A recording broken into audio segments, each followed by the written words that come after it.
de você, do seu, quem é você, como é a sua vida profissional, com o que você trabalha, é importante para os pacientes saberem.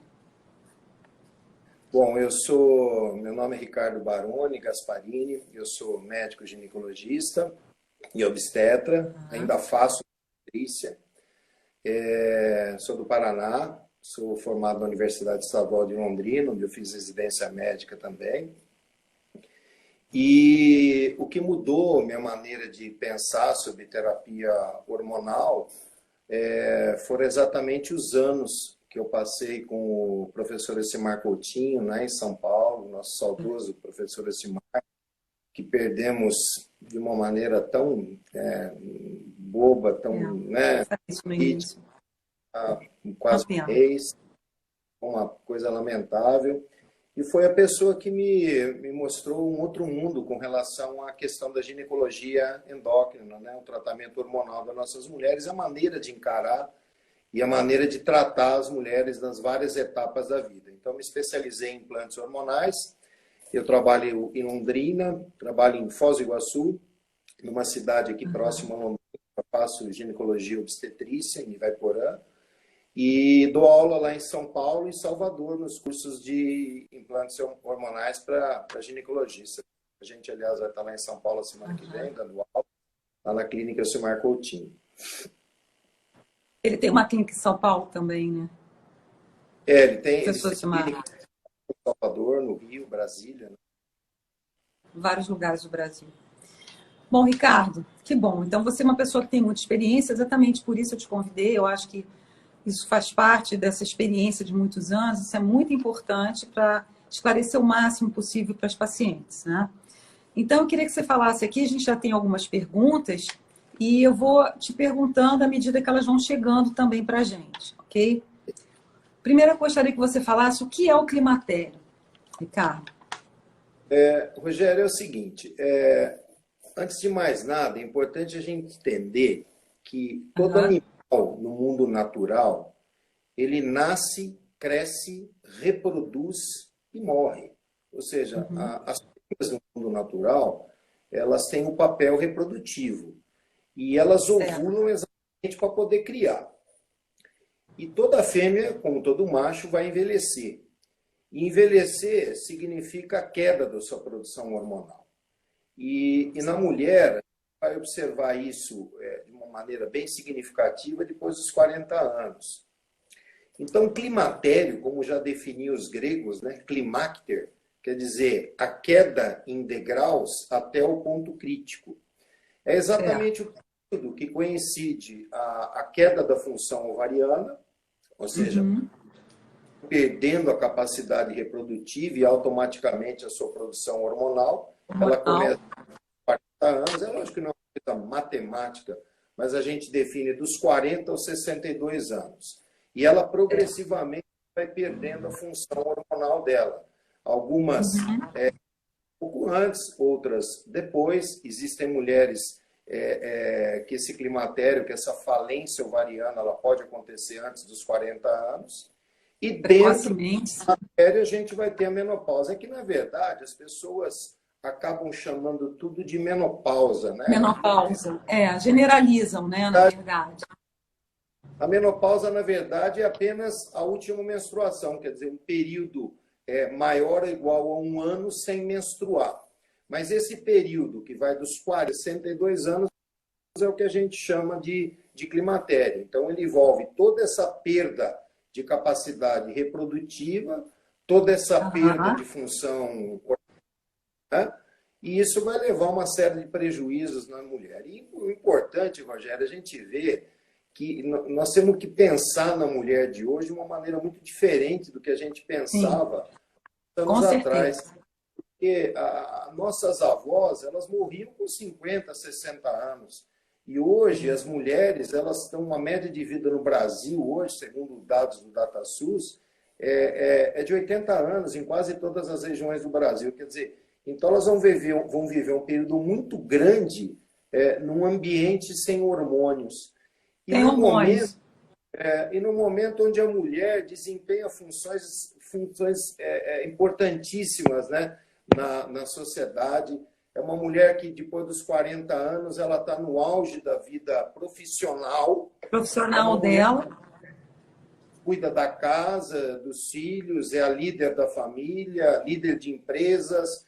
É uma mulher que hoje se preocupa muito mais com a sua aparência física, faz mais atividade física, ela se preocupa com a sua beleza e também se preocupa muito com a sua sexualidade. Então, é aí que cabe em nós médicos, né, ginecologistas, entendermos esse momento que a mulher vive no planeta, né, a nossa mulher, para a gente poder ajudar nesse período climatério. É importante dizer também que nós, como ginecologistas, somos o clínico dessas pacientes, né? Nós somos o médico de suporte para a maioria delas, né? Porque quando elas vão ao ginecologista, o ginecologista é que ele vai ver toda a parte clínica dela, não só a parte ginecológica em si, né, Ricardo? E essa visão mais ampla, mais generalizada da mulher, a gente poder orientar isso para elas é muito importante. Porque às vezes ela sente várias coisas e não se dá conta dessa situação. Né? Exato. Eu acho, Rogério, que hoje o médico ginecologista, se você comparar o que a gente fazia há 30 anos atrás, o nosso padrão de tratamento ele tem que mudar muito. Né? A gente tem que pensar que o ginecologista ele tem um papel fundamental na orientação exatamente dessas mulheres, porque muitas delas não sabem a necessidade de fazer uma terapia. Então, não adianta, por exemplo, chegar na nossa frente e a gente não questioná-la sobre o que está acontecendo em vários aspectos da vida dela, para a gente poder explicar e poder orientar exatamente essa necessidade de fazer terapias. Né? Sim.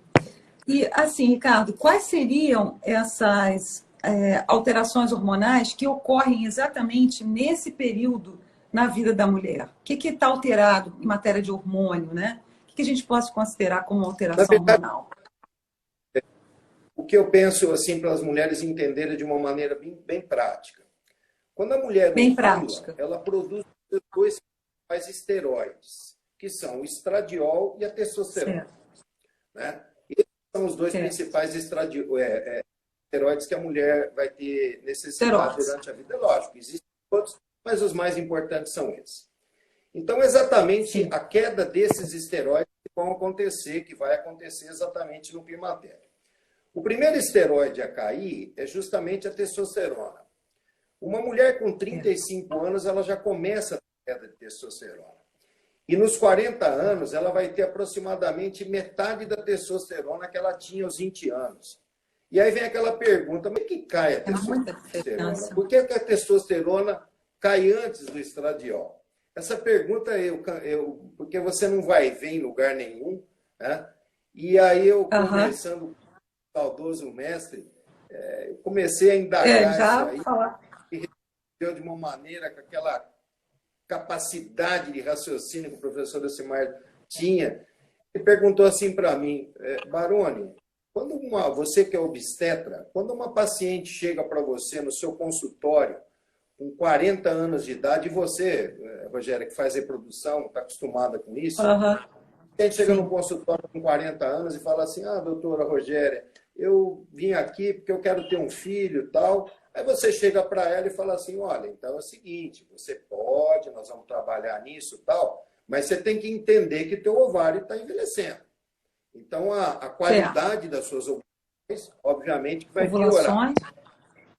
Exato. Então, a qualidade dos seus óvulos e, automaticamente, a probabilidade de você vir a ter filhos descendentes com alterações genéticas é óbvio que é maior. E cada ano que passa é maior, a gente sabe. Bom, e é o mundo tem. O doutor Decimar falou para mim. E vai perguntar, uma leoa na floresta. Dona Leoa, a senhora é melhor não arrumar filho, que a senhora está ficando mais velha. E seu leãozinho vai nascer com a juba não muito boa.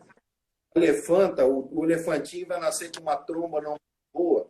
Quer dizer, os animais, a natureza não quer, de uma maneira geral, lógico, o ser humano é um bicho diferente, que nós somos racionais e inteligentes. Então a gente aprendeu a conhecer. Mas na natureza, acontece o que eu vou falar com todo bicho. Porque a natureza não quer que esses animais mais velhos fiquem reproduzindo, porque a qualidade dos filhos vai ser pior. E automaticamente a função da reprodução é a perpetuação da espécie. E a natureza Perpetuação da espécie, lógico. Que as fêmeas parem de reproduzir. Diminui a testosterona delas. Diminui a Porque libido. fêmea com testosterona Exatamente. não copula. Então, o primeiro hormônio a cair nas mulheres é exatamente a testosterona. E essa testosterona vai começar a cair depois dos 35 anos. Com 40 anos, a mulher já tem metade da testosterona que ela tinha aos 20. E essa queda da testosterona vai dar os primeiros sinais que às vezes as pessoas não sabem por que está acontecendo. Muito cansaço, desânimo, perda da força muscular. A pessoa vai na academia e começa a notar dos exercícios, ela não está bacana, ela está perdendo libido, e ela começa do baixo porque eu trabalho muito, chego em casa cansada, tenho filho para cuidar, então ela fica, acho que não tem nada a ver. Mas é falta daí exatamente a gente, como profissional, ficar atento a isso. A principal maneira da gente diagnosticar essa primeira queda hormonal é através da conversa. É clínico o diagnóstico. E depois da queda da testosterona vai começar a cair o estradiol mais. Mas vem a seguir a queda do estradiol. Então, as principais e o que a gente percebe? Elas têm a diminuição da libido, também dessa questão da questão física, né? E também, às vezes, elas confundem isso com quadro de depressão. Eu estou muito deprimida, porque às vezes a paciente ela pensa que isso é uma depressão, porque ela fica com uma certa dinamia, ela não tem muita disposição para nada. Então, acaba confundindo também, né, Barão? Tem isso. Aliás, é um problema sério, porque eu vejo hoje no Brasil o campeão mundial de receitas de ansiolíticos e antidepressivos. E antidepressivos, exatamente. Tendo um receituáriozinho azul e um carbonado, ele se sente no direito de receitar antidepressivo. O dia que eu penso que o meu paciente me deprimida, eu encaminho para um profissional que cuide disso, psiquiatra.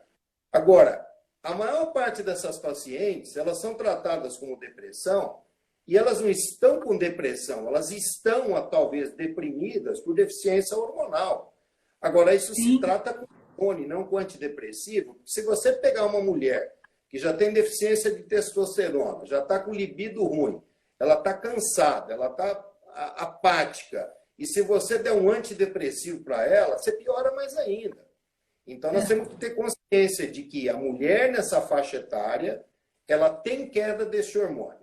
Então, qualquer terapia que você vai fazer para ela, você tem que se preocupar com isso. Até na hora de escolher um contraceptivo. Porque uma mulher de 40 anos, ela de repente te procura porque ela está preocupada porque pode engravidar e ela não quer ter filhos. Também. E de repente, essa mulher, você tem que orientar um método. Agora, você quer transformar essa mulher num ser mais apático ainda? Você consegue? Consegue. Dá uma pílula para ela nessa idade. Porque a testosterona dela vai cair. Vai ficar zero, praticamente. Uma mulher nessa faixa etária é aceitável, por exemplo, desculpe se eu estou tendo muito franqueza nisso, mas você, se ela tem uma vida sexual ativa, física ativa, você pegar uma mulher, por exemplo, nessa faixa etária e dar um contraceptivo oral para ela. Que aí você vai transformá-la num pé de alface, né? Coitado, uma pedra. Agora, outra coisa também que acontece, e a gente começa a observar depois de uma certa idade, é essa mudança na própria disposição de gordura do nosso organismo, porque a gente começa a modificar, né? A gente deixa de ter a cintura, a gente passa a ter a gordura abdominal, uma gordura difícil de você. E é muito perceptível isso, né? Essa mudança de disposição de gordura, de músculo, você vai ficando mais sarcopênica, seus músculos vão diminuindo. É muito complicado, né? Vai mudando muito, né, Ricardo? Na verdade, é assim, a deficiência hormonal, a deficiência de testosterona e de estradiol, como a gente estava falando, ela gera uma série de alterações metabólicas. Então, primeiro, a queda de testosterona faz você perder massa muscular. Isso é fato, né? Outra coisa, a deficiência hormonal, ela gera uma resistência maior à insulina, uma diminuição da tolerância ao açúcar. O açúcar, Esse é o como você acabou de mencionar, então a mudança da curvatura do corpo da mulher. Você tem que pensar que quem determina, lógico, não é só isso, a gente vai comentar, não é só mas isso. quem determina a ação do corpo são os seus hormônios. Por isso que se você pegar, por exemplo, uma mulher e um homem, quando adolescentes, eles têm corpos diferentes, né? A cintura é diferente, o bumbum é diferente, o peito é diferente, quer dizer, nós temos uma deposição, uma composição corpórea, tanto de gordura como músculos, muito diferente da esquelética. Exato. Agora, a gente tem que pensar também que, como existe essa mudança metabólica, Rogéria, nessa fase, é importante que, além da terapia hormonal, a gente se preocupe muito que essa paciente ela também tem que mudar os seus hábitos de vida. Porque é muito cômodo também a gente pensar que, assim, não adianta eu fazer uma reposição hormonal adequada e essa mulher, por exemplo, vai continuar comendo totalmente errado, né? Ela não fazer um suplemento, ela não fazer uma atividade física. Então, eu sempre falo que esse momento da vida, você tem que apoiar a tua vida num tripé. Ou seja, terapia hormonal, você tem que fazer uma atividade física e você tem que ter uma dieta adequada. Isso, é o tripé mesmo, concordo plenamente. Fala, abrace o seu nutricionista, siga o que ele fala. Quer investir nessa fase? Se você tem condição, arrume um personal, um bom personal. Isso é fundamental. É completamente diferente. É diferente. Agora, é lógico, eu não posso ter um personal, mas eu posso fazer caminhada, eu posso ir a uma academia, ou eu vou fazer uma dieta. Gente, eu posso fazer um funcional. Exatamente. Então, essa combinação de terapia hormonal com atividade física e com uma dieta adequada, ela é fantástica. Não precisa ensinar muito mais, mas ela é fantástica. Né? Concordo plenamente. E as doenças que aparecem mais nessa fase da mulher, que são mais comuns, né, como você já falou, seriam as doenças metabólicas, né? No caso, resistência insulínica. Aí, a própria hipertensão pode aparecer pelo próprio envelhecimento celular também, que a gente sabe que vai acontecendo, né, Ricardo? Progressivamente, né? Na verdade é o seguinte, uma das grandes preocupações que a gente tem nessa fase, consequência também da alteração metabólica, são os riscos maiores de doença cardiovascular. Nós temos que pensar que o próprio envelhecimento celular, né, além da questão de quando você tem uma diminuição dos esteroides, ou seja, do estradiol, da testosterona, aumenta do risco cardiovascular por causa das alterações metabólicas que a gente acabou de falar. São pessoas que às vezes não se preocupando e não fazendo uma terapia adequada, elas vão ficar mais obesas, né? A resistência tende a acumular mais gordura. Diabetes tipo 2, caso não faça, é o próximo passo. E um detalhe, o hormônio, ele aumenta a elasticidade vascular. Isso no coração, na parte central. Então, ele sendo um vasodilatador, ele aumenta fluxo. E aumenta, além de fluxo, aumenta a produção de neurotransmissores. Então, além da ação direta dos vasos, o hormônio faz aumentar a produção de óxido nítrico, que, na verdade,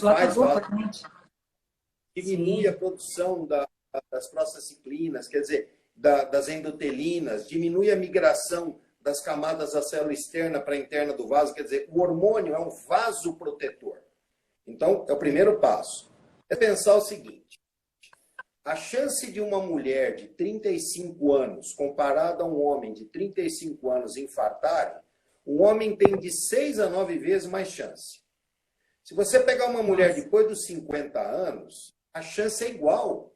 Quer dizer, a falência ovariana leva um aumento do risco. Que ocorre isso, né? Elas são, às vezes, a primeira causa de morte em mulheres idosas no mundo. Quer dizer, então você aproveitando, fazendo logo de cara, quando essa mulher já tem identificada a sua diminuição de hormônios, essa diminuição de produção de esteroides, automaticamente você fazendo a reposição, os riscos futuros dessa mulher infartar com certeza são muito maiores, não tenha dúvida nenhuma. Tá? Então ele é um vaso protetor. Isso falando de doenças cardiovasculares, mas existe um monte de coisas que a gente pode ir comentando à medida que as suas perguntas vão surgindo, né? E o próprio envelhecimento celular, como falei. É lógico que muitas coisas a gente pode fazer junto, né? Então, quando a pessoa faz um acompanhamento multidisciplinar, por exemplo, uma boa nutricionista, ela vai fazer reposição de minerais, vitamina D, suplementos vitamínicos, ômega 3, fantástico. Tudo que você coloca a mais para ajudar, fantástico. Sim. Agora, em relação à suplementação, a base da terapia é hormônio terapia, atividade física e dieta adequada. Essa é a base da terapia nossa. Certo. Quais seriam os exames periódicos que essas pacientes nessa faixa etária, nessa fase da vida, devem fazer, Ricardo? Bom, além da rotina ginecológica, nessa mulher após os 40 anos, aquelas rotina toda que as mulheres fazem, né? A prevenção mamária, ultrassom de mama, mamografia, o exame de rotina, prevenção de câncer, ultrassom pélvico, justamente para ver útero e ovário. Os exames de rotina laboratoriais, né? Perfil lipídico, metabolismo hepático, função renal, os lipidograma. Esses exames de rotina. Os hormônios da tireoide também, né? São importantes, porque muitas têm. Né? Os hormônios da tireoide, ver se está tudo ok. Agora, uma coisa importante é o seguinte, que nem a pessoa fala assim, mas e os hormônios? Sim, o hormônio é importante, sim, mas só que tem uma coisa. Quando o médico tem uma certa experiência em terapia hormonal, justamente nessa fase, é importante que você perceba o que está acontecendo com essa paciente pelo exame clínico dela. Porque muitas vezes a conversa, ela nos dá muito mais dados do que aquele exame laboratorial. Então, aquela história... O próprio exame ginecológico também, né, Ricardo? O próprio exame ginecológico.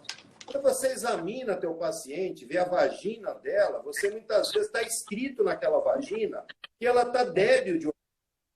Quando você pega na mão da paciente e vê a pele dela, você vê que ela está débil de hormônios. Quando você vê a face da sua paciente, que ela está mudando a configuração dessa face, as unhas, os cabelos, o interesse sexual, quer dizer, por isso que é importante que a gente aprenda a conversar com essa paciente. O papel do ginecologista é direcionar a consulta, justamente porque assim ele vai descobrindo. E aí, você pode pedir a dosagem nos seus hormônios, mas eu vou ser franco para você. O diagnóstico das deficiências hormonais nessa fase da vida da mulher, tanto a deficiência de testosterona como a deficiência estrogênica, é um diagnóstico praticamente clínico. Não que os exames nos ajudem, mas o diagnóstico ele é clínico, né? É verdade, é clínico. Aí eu até perguntava, existe a necessidade de usar vitaminas e suplementos vitamínicos? Sim, você já falou, né, que é interessante que se use, né, Ricardo? Acho que tudo vem para ajudar.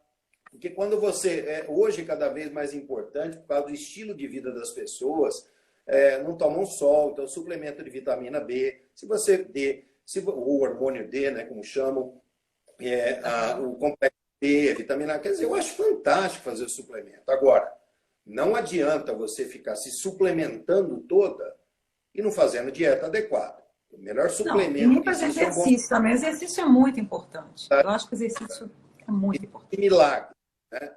Principalmente nessa etapa da vida. O importante é a gente fazer uma reposição daquilo que é necessário. Existem substâncias também, quando usadas excessivamente, podem até atrapalhar de fazer mal. Porque, na verdade, o que me preocupa o médico, me preocupa muito, é o seguinte. O paciente, ele acha que climatério, menopausa, é onda de calor. Na verdade, foi passado... Ele associa com isso, né? A mulher associa com isso. Tem onda de calor, eu vou tratar para quê? Para que eu vou usar, fazer uma terapia hormonal se eu não sinto nada, eu não tenho onda de calor? Só que ela não percebe que aquela pele dela está seca por causa da falta de hormônio.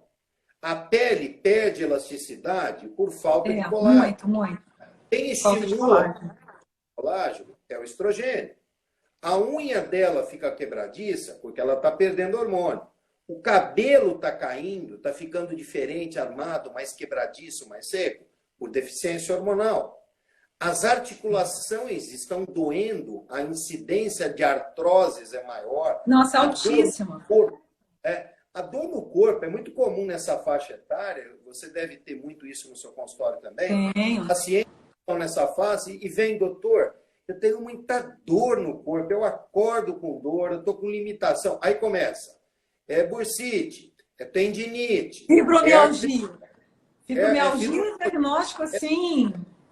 Tudo é fibromialgia. Tem dor, é fibromialgia. Tudo. Calma. Tudo é fibromialgia. Outra coisa, artrose. É interessantíssimo como tem dor articular a mulher no climatério. É uma coisa absurda. E é muito fácil. Você deixa de produzir colágeno, porque as células produtoras de colágeno, fibroblasto, condroblasto, osteoblasto nos ossos, elas produzem colágeno quando as células são estimuladas, essas células, pelos hormônios esteroides. Não tem hormônio, não tem estímulo. Não tem estímulo, não tem colágeno na pele, por isso que a pele vai ficando, você vai perdendo tônus, por isso que vai ficando uma pele murcha, vão aumentando as proteínas glicosiladas, isso dá ruga, a unha vai quebrando, e as articulações sem colágeno, elas não têm regeneração, começa a dar artrose, dá dor. Sim. Outra coisa importante, que a gente, como médico, tem que esclarecer, osteopenia, osteoporose. Também importantíssimo. É importantíssimo, é um problema de saúde pública. Gente, a osteoporose é a segunda causa de morte em mulheres idosas. Ela só perde para o infarto. Só perde para o infarto. Não, a osteoporose não mata. Ela mata indiretamente. Por quê? Sim. Porque essa mulher com 80 anos, com um osso débil, ela vai cair, ela vai quebrar. Ela vai quebrar, ela vai para o hospital fazer cirurgia. Ela vai morrer de trombose, de pneumonia, de outras infecções, de trauma cirúrgico. Quer dizer, complicações. Isso. E osteopenia e osteoporose, você cuida tratando do osso da mulher quando ela é mais jovem.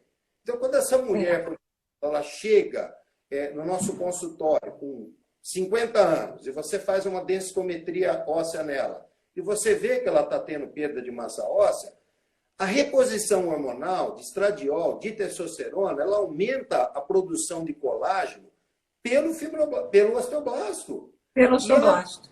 E a absorção de massa óssea pelo osteoblasto, automaticamente você melhora, pelo menos estabiliza a massa óssea. Então, essa mulher vai chegar lá com 70, 80 anos com uma massa óssea ótima. Ela não vai ter fratura. Não. Então, a pele, o cabelo, a articulação, as dores, os ossos. Quer dizer, tudo isso você beneficia com terapia hormonal, sem dúvida nenhuma. Sim. E assim, qual o momento exato para você começar essa terapia hormonal? Qual seria o momento, assim? Existe esse momento? Tem sim. Eu acho que isso aí é que gera um conflito entre profissionais, entre pacientes, uma certa dificuldade. Eu hoje não vejo com dificuldade. Eu vejo que essa paciente, depois de uma determinada faixa etária, quando você já está acompanhando, principalmente os 40, nem vamos pensar nos casos de exceção. Às vezes você tem uma mulher com 35 anos que já tem um ovário falindo. Sim, eu tenho até com 33 anos. De repente, você tem aquela mulher de 33 anos com uma falência ovariana prematura, quer dizer, ela está precisando fazer terapia hormonal. Ou, de repente, você que faz cirurgia de endometriose, às vezes você tem uma mulher jovem com uma endometriose severa e que automaticamente uma menopausa precoce, ou seja, uma falência ovariana cirúrgica, né? Quer dizer, então é uma situação que eventualmente ela possa acontecer. Agora, via de regra, é mais comum depois dos 40 anos. Pois bem, a gente tem que saber que depois dos 40 anos, os hormônios vão diminuindo, e que o primeiro hormônio a diminuir é exatamente a testosterona.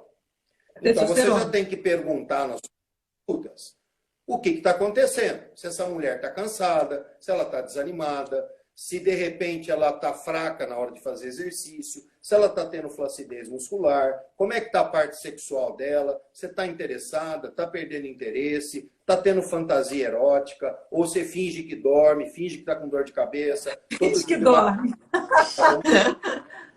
Finge Você que dorme. é isso. Que tipo de método que você está dando para essa mulher nessa fase? Essa mulher está usando uma pílula?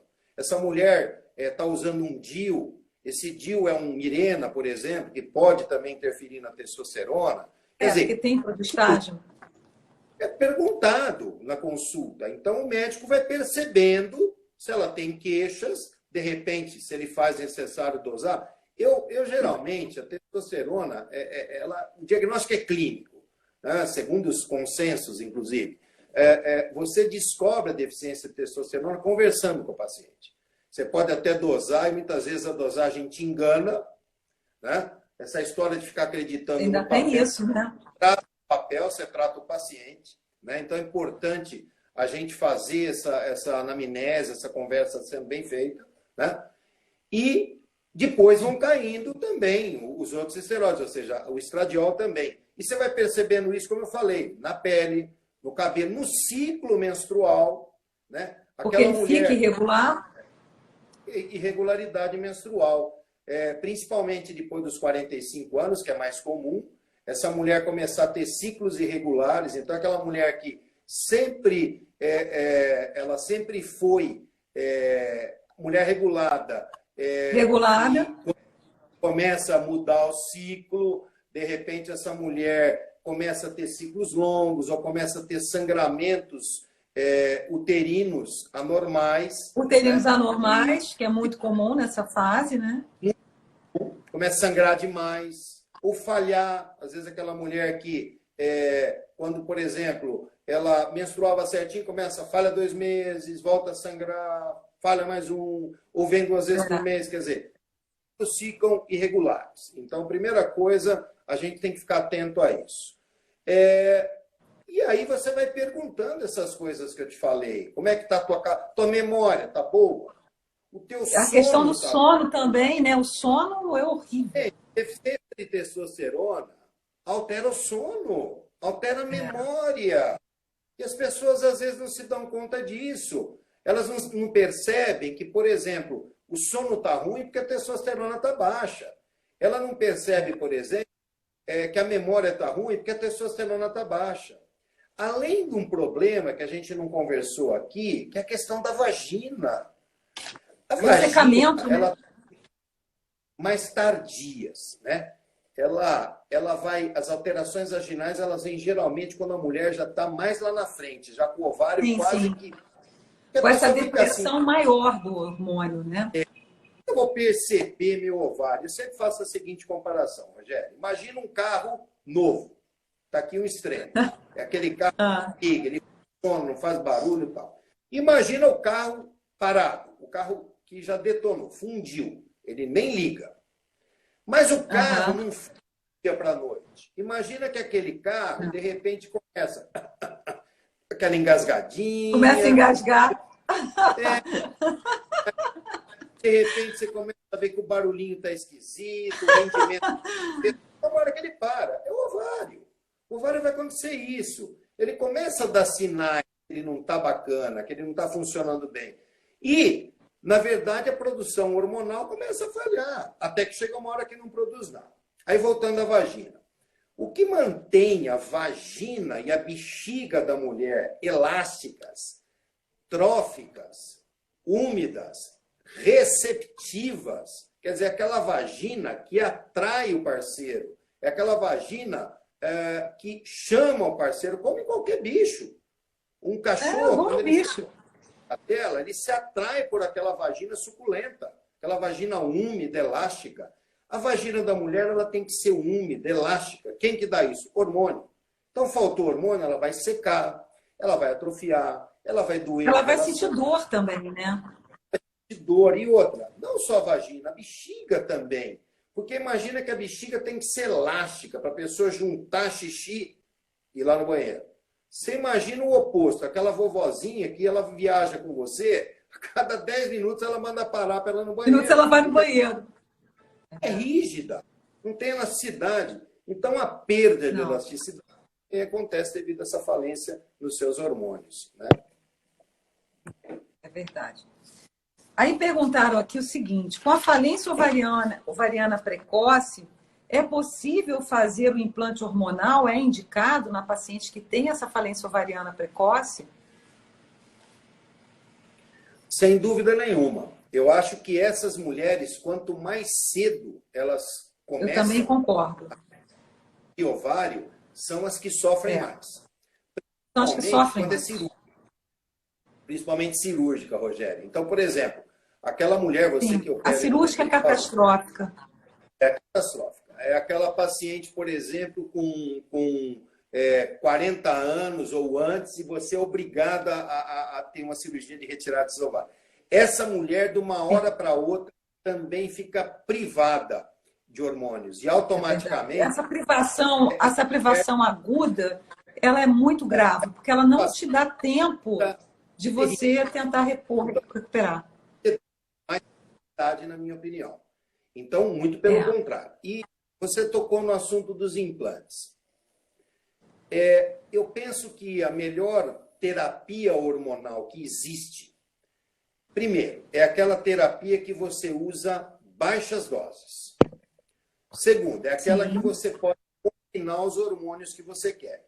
O estradiol, a testosterona ou um outro componente. é, Segundo, outra é aquela terapia hormonal que você trabalha com hormônios bioidênticos. Ou seja, você certo. trabalha com uma molécula, certo, igual àquela que a mulher produz, que ela não vai notar nada Sim, diferente. Então, você tem um 17 beta-estradiol, você vai colocar 17 beta-estradiol para ela, 7 como falei. beta-estradiol. Eu vou pôr mesmo a testosterona que você tinha, porque a chance do seu organismo ter qualquer problema é muito pequena. Então, baixas doses, hormônios bioidênticos, Bioidênticos. combinação individualizada, cada É, mulher é diferente, nós temos que tratar de uma máquina. Então, eu não consigo entender, desculpe, Rogério, esse posicionamento, de repente, essa postura. É o seguinte, eu não consigo entender você pegar para a mesma paciente que vai no seu consultório, entrarem 10 pacientes no climatério, e você dá o comprimido igual para igual para todos. todas elas. É Entender verdade. isso. Uma é gorda, uma é magra, uma malha, outra não malha, uma faz sexo, outra não faz. Quer dizer, são mulheres diferentes. Então não tem Gente, lógica eu usar o não mesmo tem. comprimido para todo mundo. Isso aí é uma coisa que não tem cabimento, certo? Não tem Então, sentido, não tem sentido. você tem que individualizar. Cada um é de um jeito. Tem mulher que tem mais necessidade de testosterona que outras, E porque são outras, mulheres que têm atividade física, sexualmente são mais ativas. Tem a mulher que é mais conservadora, ou que de repente o marido tá. Eu já tive situações onde a paciente chega para você e fala assim: olha, doutor, meu marido tá impotente, ele é diabético, então vamos devagar, eu não quero ficar, né? Tão oferecida, porque de repente isso pode criar um certo constrangimento na minha casa. Quer dizer, você verdade, tem que tem que avaliar o casal, né? Então, a baixa dose, a individualização, hormônios bioidênticos e principalmente saída via oral. Eu acho que a pior via que a gente Ah, pode nem usar para o fala. paciente hormonal é a via oral. Porque, primeiro que na via oral a gente usa doses muito altas. Ou seja, a maior parte do hormônio que você usa vai se perder no caminho. Segundo, que essa Sim, primeira parte hepática que você tem quando você usa um via oral, ele tem um risco maior, como você falou no começo, de gerar hipertensão, sim. um maior de colestase, quer dizer, problemas de cálculo, Problemas hepáticos. altera triglicéride e o pior de tudo, o risco maior de fenômenos tromboembólicos. Porque Tromboembólicos, exatamente. você aumenta a produção de fibrina, de trombina, diminui proteína C, quer dizer, você altera a cascata de coagulação. E Por isso, coagulação. as pessoas muitas vezes confundem, eu não posso usar o hormônio porque eu tive um problema de trombose. Peraí. Hormônio via oral. O que Aham. não é oral não tem problema. certo? O Isso. que não é O oral problema não tem todo é a problema. massagem Eu hepática. tive uma paciente assim, exatamente assim. Essa paciente, doutora, eu fui privada de usar hormônio, eu estou sofrendo, tal. O que aconteceu com você? Aí eu fiz É uma cirurgia sofrimento. plástica, e logo em seguida eu tive uma trombose, uma embolia pulmonar. Tá, usei anticoagulante e todo mundo falou, estou proibida de usar hormônio. Falei, mas proibida por quê? A tua trombose foi pós-operatória, foi investigada, você não tem trombofilia, não tem nenhum déficit. Quer dizer, seu problema foi por causa da cirurgia, não porque foi mal, não, porque é uma intercorrência, uma complicação que pode acontecer em Geralmente todos os são cuidados, cirurgias longas também, né? São cirurgias muito longas. sabe disso. Quer dizer, essa paciente está há 5 anos amargurada, sofrendo, a vida dela acabou. Ela falou para mim, minha vida Coitado. Um sofrimento total, gente. com ar-condicionado 17 graus, ela suando, assim. E, doutor, ela, sabe o que ela falou para mim? Doutor, eu posso usar hormônio? Eu falei, pode. Ela queria me abraçar de felicidade, de saber que ela... Quer dizer, Coitada. mas ela foi privada porque é informação inadequada. Essa mulher, ela não pode, de repente, fazer uma terapia via oral, mas uma Não. terapia, um implante ou um gel, não teria problema nenhum, sabe? Eu atendi há um tempo atrás uma pessoa de Foz do Iguaçu, lá eu atendo em Foz do Iguaçu também, aliás, amanhã eu vou estar lá, Por final favor. de semana lá, e ela me falou exatamente, ela tem lúpus, a família inteira, proibido também, sofrendo. E uma irmã já usa comigo terapia hormonal, trouxe a outra, ela é do interior de São Paulo, veio, tá maravilhosa, ótima, vida boa. Quer dizer, então a gente tem que individualizar. Tem terapias que não dá, mas tem terapias que você pode fazer. Então, os implantes desenvolvidos pelo professor Acimar Coutinho são fantásticos justamente porque atendem essas características. Você trabalha com baixa dose, você trabalha com hormônios bioidênticos, você individualiza a combinação, então a chance de fazer bem, de acertar as combinações é muito maior, sem dúvida nenhuma. Muito mais fácil, né? Aqui estão perguntando também o seguinte. Aí perguntaram qual seria a vantagem, foge um pouquinho da gente, mas tem a ver com o nosso assunto, da reposição ortomolecular. Olha, eu não sou um especialista em medicina ortomolecular. Eu acho que todas as áreas da medicina têm o seu papel de relevância. Eu acho que depende de como é feita. Eu acho que pode ser bem feita.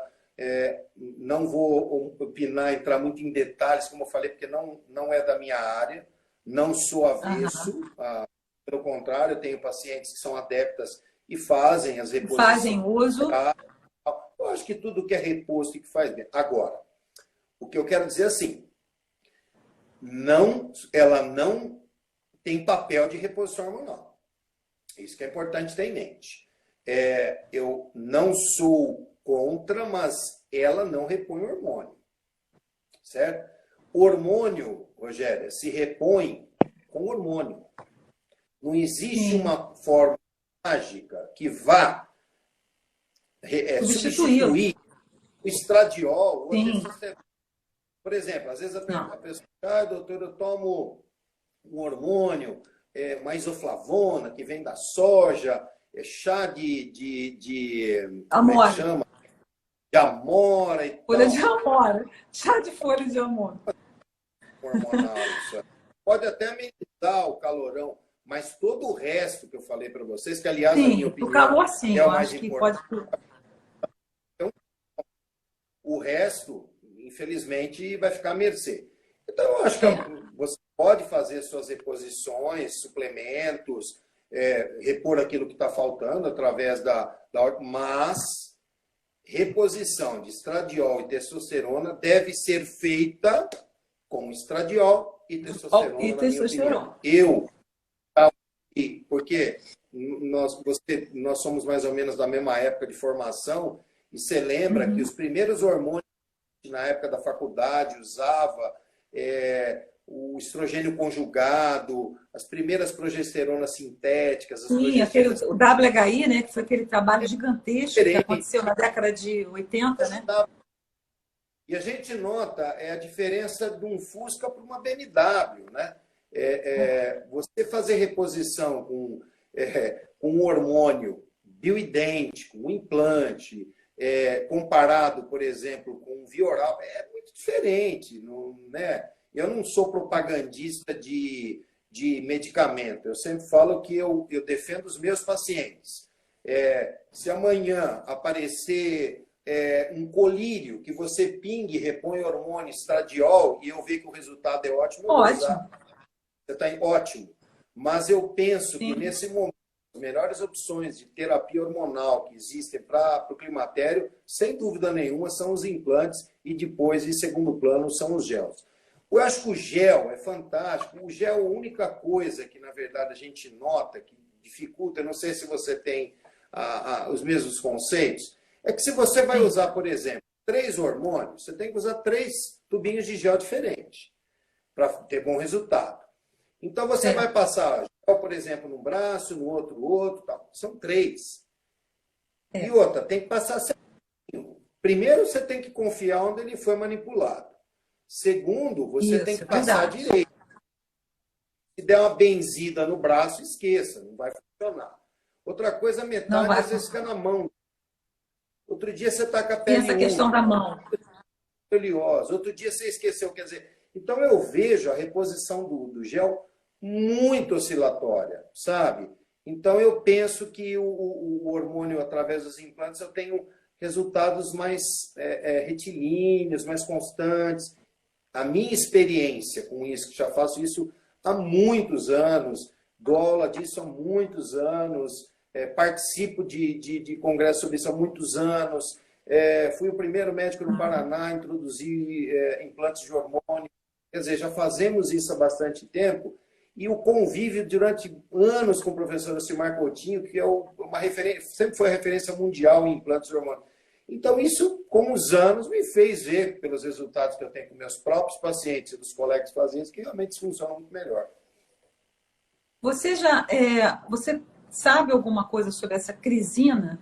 Eu não conheço. Não. Eu não conheço. Não conheço. Não sei o que você trata. Também não. É que surgem tantas substâncias assim, honestamente, eu nunca usei, nunca vi. Sempre no sentido de substituir o hormônio, né? Mais complicado. Aí perguntaram se a queda de cabelo acima do normal, você já até comentou isso anteriormente, é um sinal da chegada da menopausa? Sim, né? Você falou isso, né? Sobre o que acontece? Nós somos cabelos, né? Eu sempre falo para as pacientes que estão nessa fase que elas começam a ter menos necessidade de depilar, né? Quando a mulher começa a perceber que ela não tem que toda hora ficar depilando, ela tem que ficar preocupada. Porque o pelo vai morrendo. Você vai ficando pelada, ou seja, sem pelo, despelado. O cabelo também fica diferente na composição. Eu não tenho esse problema, mas as mulheres têm. Você não tem esse problema. Você não sofre disso. Você sabe o mais interessante? Eu acho que todo profissional médico, ginecologista, ele tinha que passar por uma experiência, por exemplo, que eu passei. Porque a minha esposa entrou no climatério, menopausou com 41 anos, naturalmente. Ai, gente, muito então, nova. Jovem, ativa, uma pessoa que tem uma vida sempre muito ativa, faz muita atividade física, sempre muito bonita, sempre elegante, um exemplo de uma mulher dedicada, excelente mãe. De repente, ela ficou gente. Foi uma coisa assim, de uma hora para outra, horrorosa. Tanto que minha esposa já usa implantes de hormônios há quase 10 anos. Então, se você olhar minha mulher hoje, na idade que ela tem, olhar na rua, você jamais diz que essa mulher usa terapia hormonal há 10 anos. Não parece. Por quê? Porque ela mantém as qualidades, continua linda, continua dedicada. Ou seja, é minha musa. Minha musa. Com certeza. Mas é isso, a pessoa tem que se cuidar. A mulher ela tem que entender que é necessário que ela se cuide de uma forma completa. Né? Porque como é que você vai ficar com essa idade, com N sintomas, percebendo todas as mudanças no seu corpo, e vamos supor que você viva até 80 anos. Né? Como é que vai ser isso? com essa queda, com essa coisa da mudança que vai acontecendo cada vez mais rapidamente, quer dizer, é muito ruim. Acho que a gente tem que entender que é o que você falou, a tendência da mulher é viver cada vez mais, ser produtiva por mais tempo e se preparar para isso, né, Ricardo? Preparar para isso. E o interessante, você falou isso e eu me lembrei de algumas coisas, porque muitas mulheres, por algum motivo, perderam essa chance. Às vezes foram mal orientadas, alguma também não foram atrás, e de repente, essa mulher chega lá com 60 e poucos anos e, poxa vida, minhas amigas estão tão bem e nos procuram. Quer dizer, você pode fazer uma terapia para essas mulheres? Pode. Você perdeu muita coisa? Sem dúvida. Parte cardiovascular, parte óssea. É a chamada janela de oportunidade, né? Que a gente chama, né, Ricardo? Janela de oportunidade. Eu posso melhorar a qualidade de vida dela. Você sabe que eu tive um caso muito curioso, eu acho muito didático esse caso, porque eu acho que é fantástico. Eu fiz uma cirurgia de uma senhora de 70 e poucos anos, e ela tinha um prolapso total vaginal, né? O útero, o bexiga, tudo para as pessoas que não sabem o que é o prolapso, é quando o útero, a bexiga, o intestino fica tudo para fora da vagina. Então nós retiramos o útero, reconstruímos a vagina dela, refizemos o canal, tá. E eu uso muito nesses casos a testosterona em forma de gel vaginal. Eu acho que tem um resultado fantástico. O trofismo, ele melhora a força muscular. Passado 3 meses, essa paciente me procurou para fazer a revisão e ela me chamou num canto, ela estava até acompanhada de uma filha, e ela me chamou num canto e falou assim, doutor, é normal dar um comichão na minha vagina? Eu nunca ela perguntou? Vontade de me tocar, eu tô com vontade de ter relação, de namorar. É normal, eu posso me tocar? Ainda brinquei com ela. A senhora pode se tocar até 3 vezes por dia, se quiser. Não há problema nenhum. Veja. Falou para ela. A vagina está ótima, que ela tem uma vagina viva, que o clitóris dela responde a estímulo. O olho dela brilhava, a alegria dessa mulher, saber que ela pode. Toda felizinha, tadinha. Eu tenho pacientes que fazem terapia hormonal, que vão com seus companheiros nas consultas, com 60 e poucos anos, e que tem uma vida sexual completa, porque os homens hoje também fazem sua reposição com seus urologistas de testosterona. Eles podem ter uma parte hormonal também ótima, fazem atividade física. Então é bonito você ver um casal, de repente, com mais de 60, 70 anos, namorando, tendo uma vida sexual saudável, sem dor, com prazer, justamente num momento onde a maturidade dessas pessoas é tão grande, quer dizer, elas podem curtir e dividir essas experiências tão boas. Sim, isso é muito interessante. Eu acho que isso é sensacional, na verdade, né? Aí perguntaram, o uso de colágeno após os 40 anos vale a pena? O uso de colágeno? Olha, depende, porque assim, eu acho que tem que ter cuidado para não massificar. Porque nós temos que pensar que toda proteína que é ingerida, ela vai ser digerida. Sim. Vai virar aminoácido. E o que você vai absorver... As pessoas têm uma ideia errada, que é assim, você quando toma colágeno, ele não vai colágeno lá para a pele. Não vai colágeno. Ele vai aminoácido. Então, se você fizer reposição de aminoácidos essenciais, você tem que fabricar colágeno. Esse que é o ponto. É isso aí. Com deficiências de proteínas, vitaminas, aminoácidos. Por isso que eu falei que a reposição de alguns macro e microelementos. Então, eu acho que aí que é bacana o nutricionista, porque de repente a pessoa vai usar lá whey, vai usar uma proteína. Opa, isso é bacana, porque você vai usar aminoácidos e o hormônio vai fazer a tua célula produzir colágeno. Então, o colágeno bom é aquele que você... Esse colágeno... Por isso é que tem que ter, né, Ricardo, essa coisa da nutricionista conjuntamente, porque ela vai mudar o seu padrão alimentar. Não adianta se você come só carboidrato, só come açúcar, você não vai ter proteína, você não vai fabricar colágeno. Então, essa dieta ela tem que ser diferente para essa pessoa também a partir de uma certa idade, mais do que nunca, não é? Então, são muitos detalhes. Né? Não adianta você tomar o colágeno e não comer proteína. Sem dúvida nenhuma. Eu sempre falo que eu sou um profissional que todos os nutricionistas que conhecem sabem, eu encaminho meus pacientes para o nutricionista. Eu acho que isso aí é fundamental. Eu acho que o paciente nessa faixa etária, acho que toda faixa etária, todo mundo deveria ter um nutricionista amigo. Porque o nutricionista hoje, ele não é um profissional que você vai lá só para emagrecer. Eu acho que o magro tem que ir no nutricionista. Uma paciente, por exemplo, que é magérrima e não está menstruando, porque ela é magra demais. Ela não tem matéria-prima para... É uma coisa comum nas meninas de hoje em dia, às vezes por conta da profissão e tal, serem magras demais, não tem matéria-prima e não fabricar hormônio também.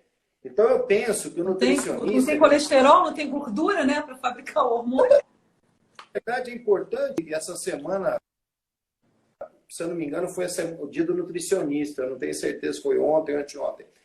E eu tenho, em todos os lugares que eu trabalho, sempre tem nutricionistas em caminho, justamente para essas pacientes, elas terem uma alimentação. Outra coisa, corrigir a microbiota intestinal. Então, uma boa flora intestinal. Sim, nós fizemos uma live sobre isso. As desbioses intestinais, quer dizer, hoje o nutricionista faz um trabalho fantástico com relação aos próprios profissionais nutrólogos também, importante. Hoje os médicos que trabalham com longevidade, que é uma área da medicina que está crescendo muito, a medicina integrativa, né? Integrativa, né? Isso cresceu muito justamente para o médico não ficar só no seu quadrado, ele tem que olhar o paciente como um todo, não ficar com aquele medo de falar, não, eu vou encaminhar você para cá. Não, você tem que encaminhar sim. O seu paciente ele merece ser respeitado e tratado. Por exemplo, eu, na época que eu fiz ginecologia, todo mundo achava que sabia operar endometriose. Né? Você lembra dessa fase? Sim. Você que opera endometriose? Todo mundo achava que sabia operar. Muitos anos, mais de 20. Hoje, sabe? Se tornou uma subespecialidade médica, que hoje os profissionais especializam em tratamento de endometriose. Quer dizer, então, você encaminha o seu doente para quem sabe fazer melhor do que você. Ótimo, você tem que pensar no bem-estar dele. O nutricionista, o nutrólogo, um bom personal, vão te ajudar muito no tratamento dessas pacientes. Eu acho que Ricardo, deixa eu te falar. Aquele tratamento é uma pena disciplinar. Deixa eu te falar. Infelizmente, nosso tempo está acabando. Só faltam 15 segundos. Foi uma pena, mas assim, muito bom estar com você. Foi maravilhoso. Adorei. Acho que foi muito produtivo para as nossas pacientes. Te agradeço muito, viu, querido? Que é isso.